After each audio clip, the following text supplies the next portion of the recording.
Cinema అయితే black buster ఉంది bro. Night 8 o'clock నుంచి వెయిట్ చేశాను నేను సినిమా కోసం. నైట్ 8 o'clock నుంచి వెయిట్ చేశాను. నాది యాక్చువల్గా కుకట్పల్లిలో ఉంటాను నేను. అక్కడ నుంచి నేను ఇక్కడికి వచ్చాను. నైట్ మొత్తం నేను టికెట్ల కోసం తిరిగాను, దొరకలేదు. నాకు ఎర్లీ మార్నింగ్ 8 o'clock సినిమాలు దొరికినాయి, టికెట్లు దొరికినాయి.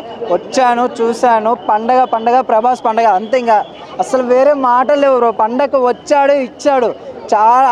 చాలా ఇయర్స్ తర్వాత ప్రభాస్ అనేది సంక్రాంతి పండగ రావడం, వచ్చాడు, పండగకి ఇచ్చేసాడు. ఫ్రాన్స్ మొత్తానికి ఫుల్ మీల్స్ ఇచ్చేసాడు. Good movie. ఏం నచ్చింది? సినిమా మామూలు వింటేజ్ ప్రభాస్ని చూడొచ్చు మనం. అంటే హారర్ అన్నారు, హారర్ ఏం లేదంటున్నారు. అది పెద్దగా లేదు, బట్ వింటేజ్ ప్రభాస్ని చూడాలంటే థియేటర్కి వచ్చి ఎంజాయ్ చేయడం అంతే.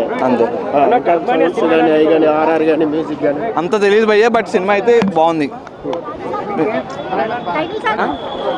క్లైమాక్స్ అయితే ఎక్సలెంట్ ఉందన్న. ప్రభాస్ యాక్టింగ్ అయితే ఫుల్ బాగుంది. Cinema block buster.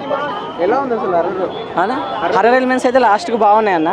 Last climax అయితే వేరేగా ఇండియన్ హిస్టరీలోనే బాగుంది సినిమా. అంటే తీయాలనుకునే దానికన్నా ఎక్కువ చేసిండు అంతే అన్న. రొమాన్స్ కూడా ఉందన్న, అన్నీ ఉన్నాయి, ఆల్ మిక్స్.